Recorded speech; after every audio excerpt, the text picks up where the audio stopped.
ቀን የሚያወጣ መንግስት መጣልን አልስተይ ብለን ተቀበልንላችሁ ወደ ወራራ የምለው ነገር ቃላት መንግስት ከዛሬ በኋላ ባይጠቀም ደስ ይለኛል ምክንያቱም እኛ ኢትዮጵያ ዜጎች ዜጋ ደግሞ ማንን ወረረ ከውጭ ወጥተን ሌላ አልወረርንም ኮንታ ስለዚህ ወራራ የሚባል ነገር የኢትዮጵያ እኔ ራሱ በእድሜ 60 ዓመት እዚህ ደጅ ኖሬ አዲስ አይመጣ ኖሬ ያለው ህገወጥ ናችሁ እነጋዊ እነማን ናቸው እኛ በአገሪቷ ላይ ዜጋ ሆነን ህገወጥ ሰውን ህጋዊ እነማን ናቸው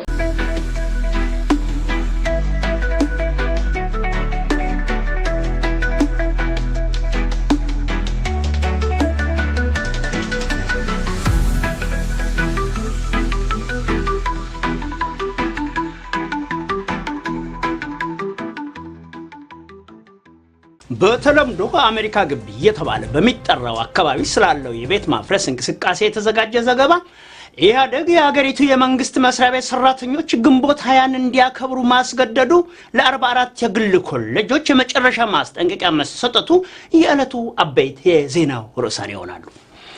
ጤና ይስጥልኝ ተመልካቾቻችንና አድማጮቻችን ይህ የዜና ስርጭት ክፍለ ጊዜያችን ነው። ከዕለቱ ዜና ጋር አፈወርቅ አግደው ነኝ። በተለምዶ አሜሪካ ግቢ እየተባለ በሚጠራው አካባቢ ለዘመናት የኖሩ ዜጎች መጠለያ አልባ ሊሆኑ እንደሚችሉ ተናገሩ። በአዲስ አበባ ቤት የማፍረስ እርምጃ መቀጠሉን ተከትሎ ከትናንት ጀምሮ መርካቶ የሚገኙና በተለምዶ አሜሪካ ግቢ በሚባለው አካባቢና አጎራባች ቀበሌዎች የሚገኙ ቤቶች እየፈረሱ ነው። ይህን ተከትሎ በአካባቢው ለረጅም ጊዜ የኖሩ ዜጎች ተለዋጭ መጠለያ ባለማግኘታቸው ማደሪያቸው በቤተ ክርስቲያን በመስጊድ ወይም በጎዳና ላይ ሊያደርጉ ይችላሉ ሲሉ አንዳንድ ነዋሪዎች ተናግረዋል።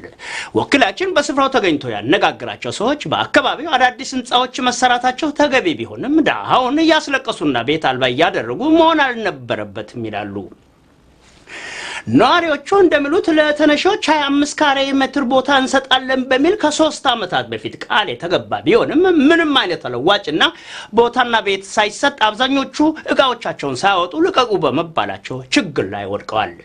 ከዚህም አልፎ ደንብ አስከባሪዎችና ፖሊሶች ህዝቡ በዱላ እንደሚማቱ ነዋሪዎች ገልጸው ድርጊቱ አገር እመራለሁ ከሚል መንግስት እንደማይጠበቅ ገልጸዋል።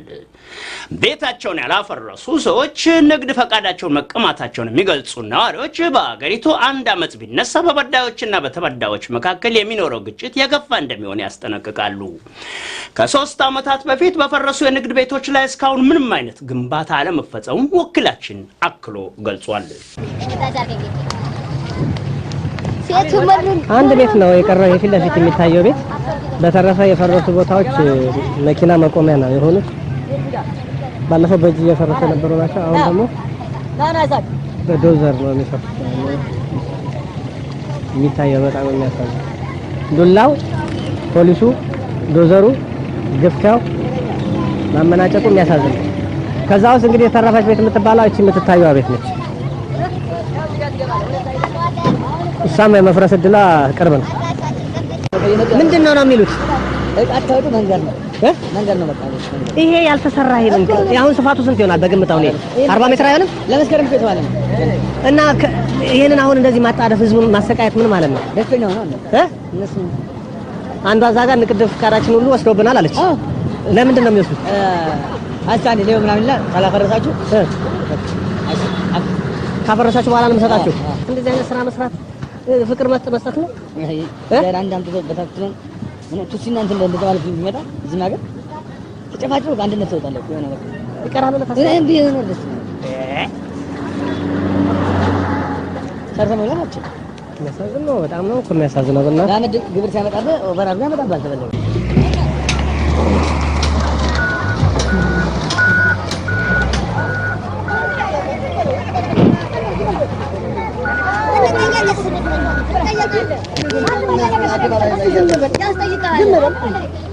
ቆይ ያ ጊዜው ሳይደርስ ቆይ ጊዜው ሳይደርስ በቃ አፈረሱባት ነው። ምን እንደምታረጋጋ አፈረሱ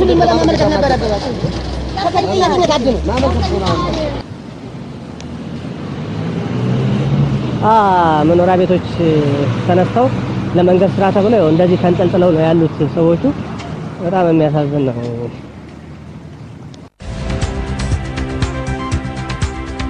በሐረር በአሜሪካን ግቢ አዲስ አበባ በወረገኑ ቦሌ አካባቢ በሃና ማርያም በተለያዩ ቦታዎች ቤቶች ይፈርሳሉ። በሃና ማርያም ቤት የሚፈርስባቸው ሰዎች በኢህአዴግ ተወካዮች ስብሰባ ተጠርተው የተናገሩት ከዛው ከስብሰባው አዳራሽ ተቀርቶ ለኢሳት የደረሰ አለ። እኔ ማለት የሚፈልገው መጀመሪያ እንደተናገር ወረራን በተመለከተ እያለ ያለው መሬት ተወሯል እያለ ነገር ግን እንደ ኢትዮጵያ ዜጋ እኔ ማውቀው ወረራ ሲባል ድሮ ምን ሰማም ጣሊያን መጥቶ ኢትዮጵያ ሲወር ነው ማውቀው ሁላችንም እናውቀው ሄዱ ወይ ደግሞ ወረሺ ወይ በሽታ መጥቶ ሲወር ነው ምናው ወረራ ማለት በዚህ ነው የምንገልጸው። ጠላት ሲወር ወረራ ብለን እናወራለን። በመንግስት ደረጃ ብዙ ጊዜ የሚወራ ሰማለን፣ በሚዲያም እንሰማለን። ነገር ግን እዚህ ጋር የሆነ ያለ ደግሞ ወረራ አይደለም ባይ ይሄ ሁሉ ጭንቀት የወለደ ነው። እዚህ ጋር ጨረቃ የሚባል ምንም ይባል ቤት የተሰራው ጭንቀት የወለደ ቤት ጋር ያሰቃይ ነገ ይወድቃለሁ ከማለት የመጣ ነገር ነው ማለት የሚፈልገው። እኔ ወረራ የምለው ነገር ቃላት መንግስት ከዛሬ በኋላ ባይጠቀም ደስ ይለኛል። ምክንያቱም እና ኢትዮጵያ ዜጎች ዜጋ ደግሞ ማንን ወረረ ከውጭ ወጥተን ሌላ አልወረርንም ኮንትራ። ስለዚህ ወረራ የሚባል ነገር የኢትዮጵያ የማይገልጽ ነው። ማናገር ይፈልግ ሌላ ግሪን ኤሪያ በተመለከተ ሁላችን አወራንና ግሪን ኤሪያ ተብሏል። ግሪን ኤሪያ ተብሎ ተወርቷል። ሁለት መንግስት ነው የምለው ነገር ይጣራል ቀደም እንደተነሳ ማለት። ነገር ግን አሁን ባለው ሁኔታ ልጆቻችን ትምህርት ድረስ የምንሰራ ስራ እስከምንጠራ ድረስ መኖር ሁሉ እስከሚያሳላን ድረስ ነው እየተወራልን ያለ። ትፈነቀላላችሁ፣ ትነሳላችሁ። ለተወሰነ ሰዎች ቦታ ይሰጣል፣ ለተወሰነ ደግሞ አይሰጥም። መንግስት ራሱ ቦርድ ላይ ስለጥፎ እኮ እዚህ ለከተማ አይተናል የተለጠፈው። አንዳንዱ ግሪን ኤሪያ አንዳንዱ ደግሞ በሌላ ሰይሞ ከፋፍሎ እያደረገ ያለ። ስለዚህ ይህ ነገር ለምንድን ነው የሚሆነው? ሃና ማርያም በፊትም ግሪን ነች ያየን ማየት ይችላል። ከተማ ማየት ይችላል። መንግስት ወይ ደግሞ ጋር ሀብት ያለማው አደባባዮች ነው ያለ። እዚህ ጋር ግን ያንዳንዱ ሰው ሁለት ዛፍ አንድ ዛፍ እየግዷል። ይህ ሰፈር ሃና ማርያም ልማት ወድ አይደለም ልማት ይወጣ። ልማትንማ ባይወድ ኖሮ ይሄንን ተራራ ንዶ በብልሶን አያነጥፍም ነበር። በየቤቱ ይሄንን ዛፍ አይተክልም ነበር። ሚዲያው ማየት ይችላል። ካሜራው ወደዛ ጠይቅና እንናገር የተነሳነው ወይ የወሬ ኖሮብን አይደለም፣ ብሶታችን የወለደው ነው። እኔ ወንድሞቼ እህቶቼ እንዳሉት ህገወጥ የምለው ነገር ሁልጊዜ አእምሮዬን ያሳመመኛል። ህገወጥ ማለት ምን ማለት ነው? ኢህአዴግ ሳይመጣ ፊት 200 ዓመት በዚች ምድር ላይ ኖሮ ሲያበቁ እኔ ራሱ በእድሜ 60 ዓመት እዚች ደጅ ኖሬ ኢህአዴግ ሳይመጣ ኖሬ ያለው ህገወጥ ናችሁ። ህጋዊ እነማን ናቸው? እኛ በአገሪቷ ላይ ዜጋ ሆነን ህገወጥ ከሆን ህጋዊ እነማን ናቸው? ሁሌ የምጠይቀው ጥያቄ ህጋዊ እነማን ናቸው? እንደገና ደግሞ ግሪን ኤሪያ ተብለናል። ግሪን ኤሪያ ተብለን ስማችን ተለጥፎ አልወጥቶ ከአናቱ ብላን ተቃራኒ ብሏል። ምንድነው? አልተማርንም። ብላን ተቃራኒ ማለት ምን ማለት ነው? እኔ ግራ ገባኝ። ብዙዎቹን ጠየቅ። ብላን ተቃራኒ ማለት አለች አንድ ወደ ክፍለ ከተማ የምትሰራው ልጅ። መንግስት በፈለገው ሰዓት ለቃችሁ ትነሳላችሁ ማለት ነው አለች። አሃባው እንዲህ ነው። አዎ። እንደገና ደግሞ እኔ ለምሳሌ መንግስት እርሻ መሬቴ እኔም ሞቱ ከኔ ቀደም ያሉትን እንደውም ከኔ ቀደም ያሉት በ3 ብር ነው የወሰዱት። እኔም መንግስት በ18 ብር መሬቴን አርሼ የምበላውን 10 ቤተሰብ ይዤ መሬቴን ሲቀበለኝ 18 ብር በካሪ ከፍሎኝ ነው የተቀበለኝ። እንደገና መልሶ ወደ እኔ ስመጣ 3600 ምናምን ብር እሱ ያልሰጠኝም ብር እኔ ለሱ መልሼ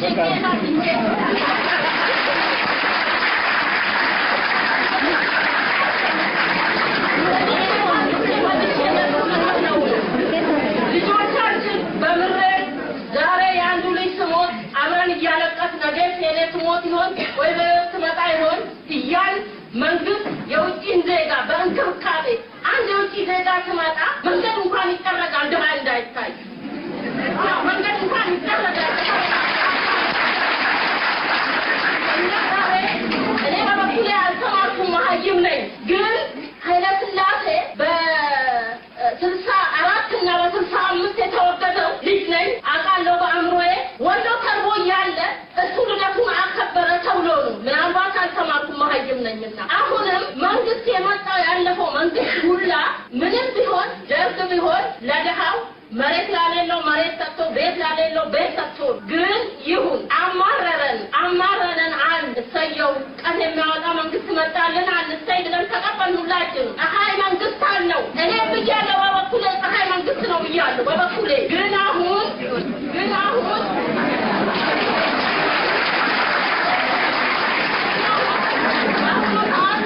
እኔ በእድሜ የ60 ዓመት ሴት ነኝ። አሁን በእድሜ በዚህ በጾሙ ወቅት ቤተክርስቲያን ሀገራችንን ሰላም አርግልን ብለን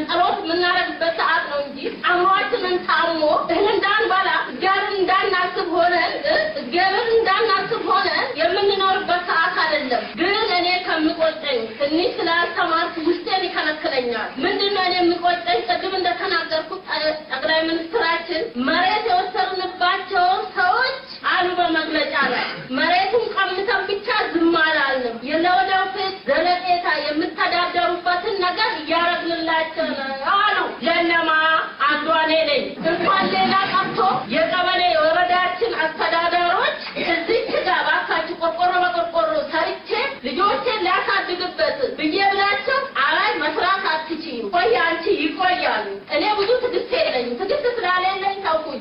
አሁንም የማቆሰው ቦታዬ ባዶን ይቀመጣል። ከጎኔ ከአግባቤ ሰርቶ ያከራያሉ።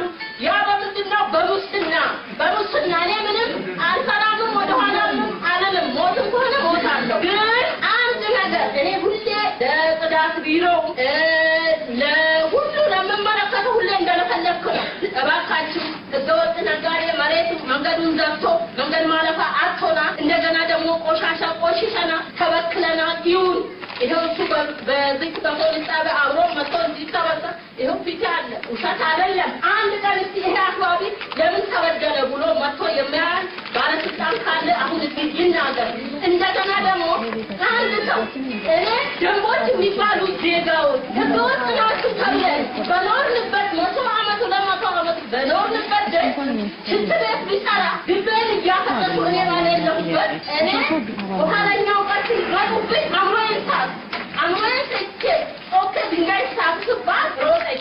እንዲህ ያለ ነገር አለ። በስም አላቃቸውም፣ አልተማርኩም፣ አላነብም። በግንባር ግን ታገኛቸው እናገራለሁ።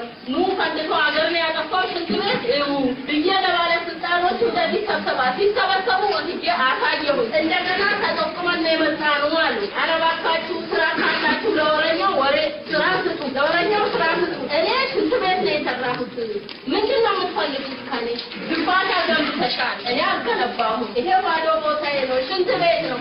መንግስት የሚፈቅድ ከሆነ ወጥተን እንጸዳዳለን፣ አገርን እንበክላለን። ችግር የለም፣ አገርን እንበክላለን። የሚቸገረው ነገር ተነጎዳ መንግስት ነው። ወረድ ሲመጣ እኔ አይደለሁም፣ ምን አገባኝ። እና ይሄን ነገር መንግስት በኖርንባት ምድር መልሰን ስንመንገዛው ምንድነው ምክንያቱ? ዜጋ አይደለንም ወይ? የውጭ ዜጋ ሲመጣ በእንክብካቤ በካቢኔትር እየተረካ እና እየተሰራው ሲሰጠው እኛ የኢትዮጵያ ዜጋ አይደለንም ወይ? እኛስ ለምንድን ነው የዜግነት የማይሰጠን? የወለድነው ልጆችስ ምን እናርጋቸው? የት ሂዱ? እኔ አሁን ብሞት እድሜን በልቻለሁ፣ ይበቃኛል። የሴት እድሜ ከዚህ በላይ እንዳንዛሉ እንመርቃቸው ብለን ያዘልቃቸው